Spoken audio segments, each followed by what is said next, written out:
Hey guys, what's up? It's time for another episode of From the Crow's Mouth, a video podcast hosted by yours truly, Mitch Cumming, lead singer, songwriter, guitar player, etc. for the band Stone Cold Crows. And what is this, episode 20? Oh man, where does the time go? A week has gone by, obviously, since the last episode, but it feels like a lot has happened in the world, in the music world, in the sports world, in the world itself, outside of all those less, the less fun things to talk about, like war and COVID and all that crap. And man, just the news, it seems like, is just full of depressing crap.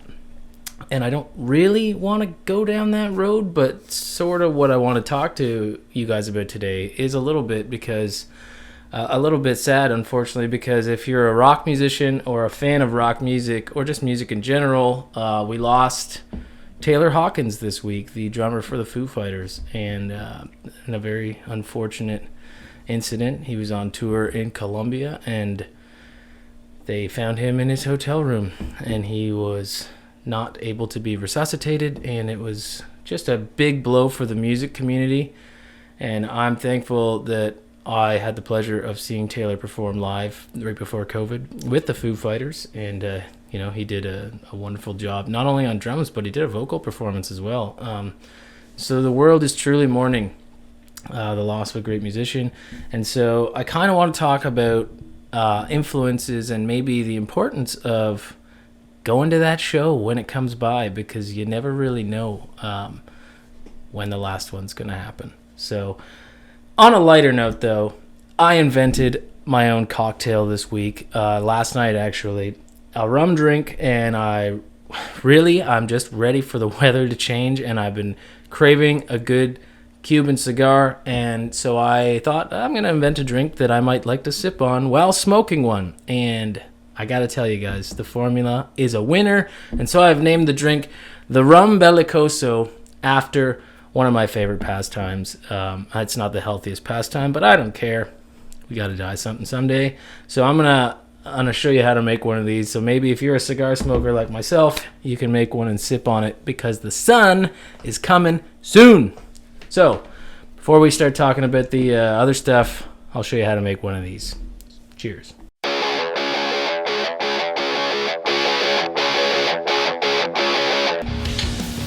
Hey guys, what's up? It's time for another rock and roll bartender segment of From the Crow's Mouth, a video podcast hosted by me, Mitch Cumming, lead singer, songwriter, guitar player, etc. for the band Stone Cold Crows. And this is the end of March, which means it's the end of our rum feature. So today, I'm going to show you how to make a drink that I invented last night. And I call it the Rum Belicoso. Now, if you wonder what Belicoso is, it's actually a type of cigar. It's a shape or a cigar cut. And I came up with this drink based on the idea that cigar weather is right around the corner, and I happen to like smoking cigars, and I wanted to come up with a drink that I could sip on while doing so. And if you're in Canada or Cuba, which is the only two places that this type of rum is sold, you are in luck, because Havana Club has a smoky dark rum, which is aged in Lafrague, which is a type of Scotch, casks. So it actually takes that smokiness that you get in a smoky Scotch, and it balances it out with the nice sweetness that you get from a good rum. So it's a wonderful little drink, and I really wanted to come up with something, a cocktail using it, and so I did. The idea just came to me, I put it together, and I tried, a few last night, and they're fantastic. So I'm going to show you how to do it, and hopefully you can find yourself a bottle of this stuff, because I think this tastes like dynamite good. So what you're going to need to make it, you're going to need a bottle of Havana Club Cuban Smoky Rum. You cannot substitute another rum for this drink. I can't stress that enough, because the smoke profile that you get from the aging process is paramount to making this drink. Otherwise, you're going to need lime juice. As always, fresh is better, but I'm going to use the rest of this stuff up first because I have a little bit left. Pineapple juice, and you're going to need a cinnamon simple syrup. Now, if you're wondering how did I get that, well, I made it. So if you know how to make simple syrup, basically what you're going to do is you're going to infuse that with cinnamon sticks, and I'll post the notes on how to make that in the show notes here, guys, so you can do that yourself. It takes about 12 hours to steep and to get the appropriate cinnamon notes, so do it probably the night before you want to try one of these. But once you have it, you don't really use a lot of it in a drink at a time, so you can make a bunch of different rum drinks with it, which I did this month, tiki drinks. So, cinnamon syrup. Alright, without further ado, how do we make the Rum Belicoso, the Mitch Cumming original? Well, you're going to want 2 ounces of your Havana Club Smoky dark rum, and you're going to pour that over ice into a cocktail shaker.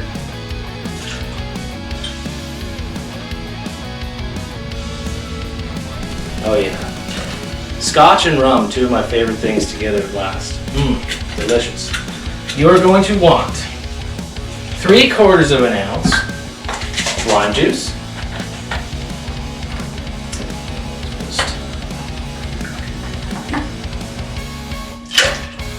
You're going to want 3/4 of an ounce of that cinnamon syrup I was just telling you about.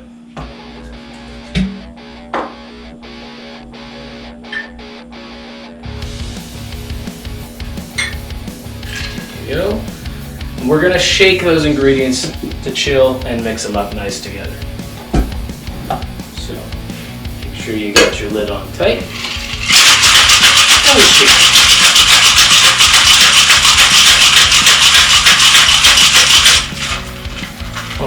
Once that's sufficiently shaken and chilled, we're gonna just strain that over ice into a double rocks glass. Now you can see here, there's not really a lot of room for mix, which is a good thing because you don't want the drink to be too mix heavy. But you do want to get that sweetness from the pineapple juice because it really complements the drink. So just give it a good shake. Top it up. Gives it that nice yellow color. And we garnish with a cinnamon stick, which happens to look like a little cigar. I'm going to give it a little stir quickly. And a fresh sprig of mint. And you might ask, why would you garnish it with mint? There's no mint in the drink. Well, I learned that little trick making some of these rum drinks, that mint is a nice aromatic. And while you might not actually be tasting the mint in the drink, every time you bring this glass up to your nose to take a sip, the mint actually adds a little hint of subtlety. So not only does it look pretty, but it does serve a purpose. So there you go, guys. A Rum Belicoso, the Mitch Cumming original smoked rum drink. Hopefully you can find it and hopefully you try it. And let me know what you think.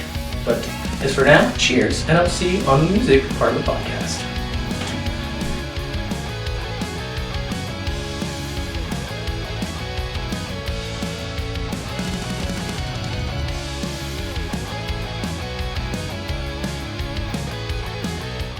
Alright guys, we're back and we've got a Rum Belicoso in our hands, an original drink, but you probably don't unless you have a bottle of Havana Club Cuban Smoky sitting around, and of course cinnamon syrup, which most people don't generally have on hand unless you are a bartender and you like making tiki drinks, which is featured in fairly commonly. Sorry to everybody outside of Cuba and Canada that's watching and really wants to go to the nearest liquor store and get a bottle of Havana Club Cuban Smoky, because it's only for sale in those 2 countries. So, lucky me, it was easy to find and readily available, and I really, really like it. But if you don't live here or in Cuba, maybe next time you have a friend that ventures up north or down south or wherever it is geographically in relation to where you are, maybe have them pick you up a bottle because it is great stuff. But, as I take a sip,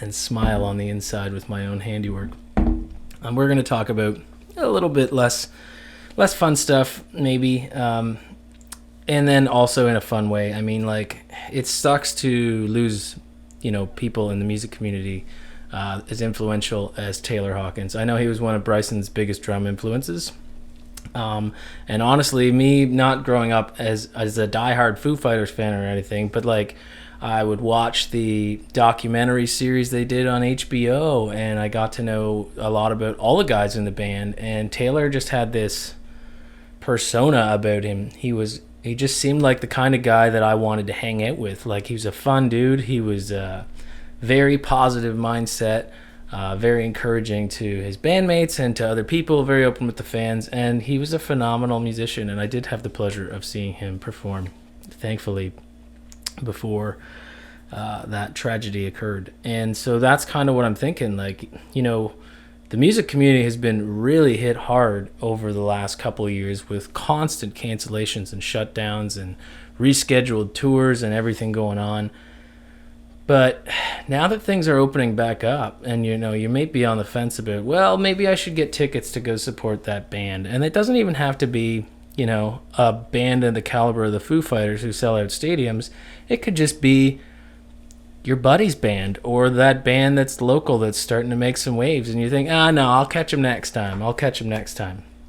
Well, there's some proof that, you never know when there won't be a next time, because life kind of has plans for all of us, and we all know we ain't getting out of it alive, so you don't really know when your time's going to be up.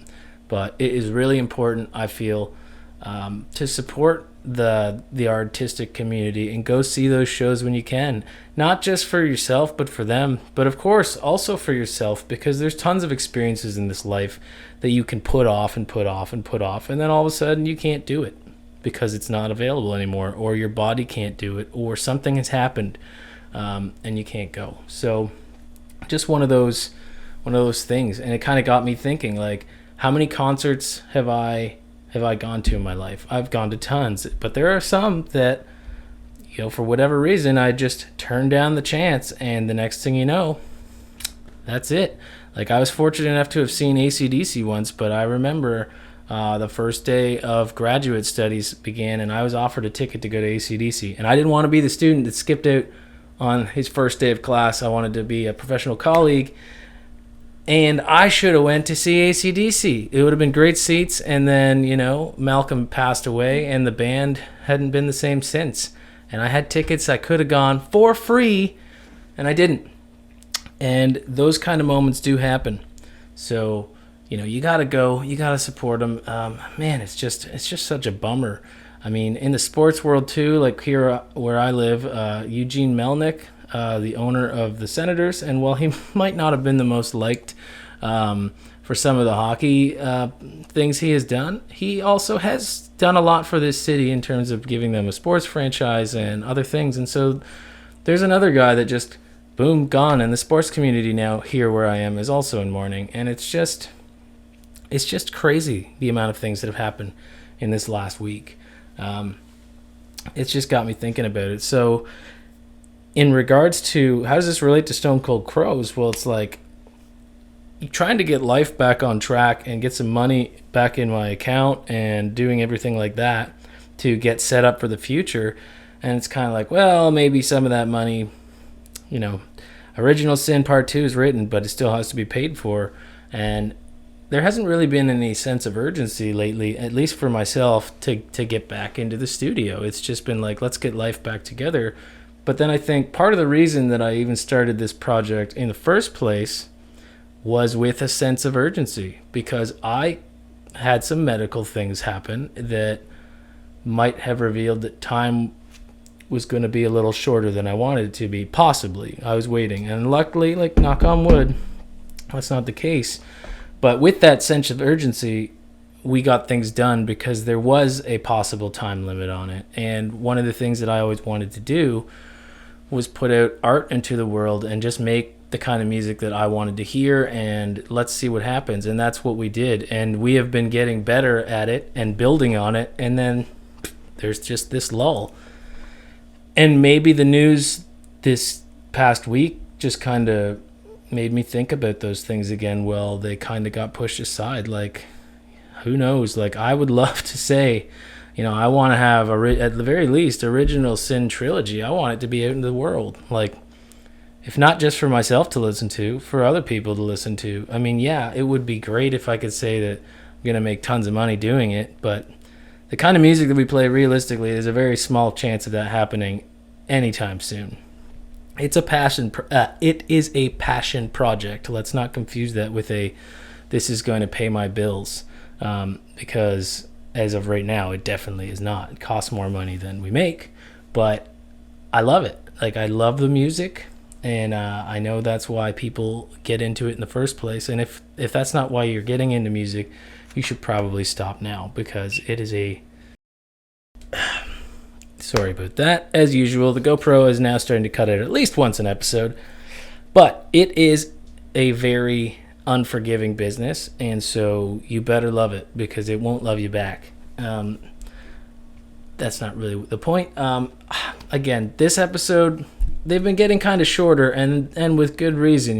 There's not been as much stuff going on in the Stone Cold Crows camp as I just explained.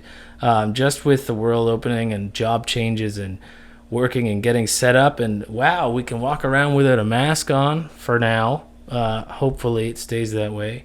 But life has just been taking off. I've seen people in the last couple of weeks that I haven't seen for 2 years, since lockdowns started, and it just feels like life is kind of like was on pause almost, despite the fact that all this crazy stuff happened during the pandemic. So I'm gonna leave this one really short today. Realistically, the takeaway, guys, is I just want you to think, like, maybe you like the type of music that I do, maybe you don't, and maybe it doesn't really matter. If the reality of what had happened with Taylor and passing, and I was literally just talking about him, and I was having a conversation with another bartender while we were waiting to do an event about celebrities that you might like to hang out with or do stuff, or like, ooh, you'd be a little starstruck, and I don't really find myself in the category of starstruck. Everyone's just a person, so it became more of like, who would you like to hang out with? And the Foo Fighters were right around the top of the list, just because they seem like cool guys. And 3 hours later, he came out with his phone and said, did you see this? Look at this news that just broke.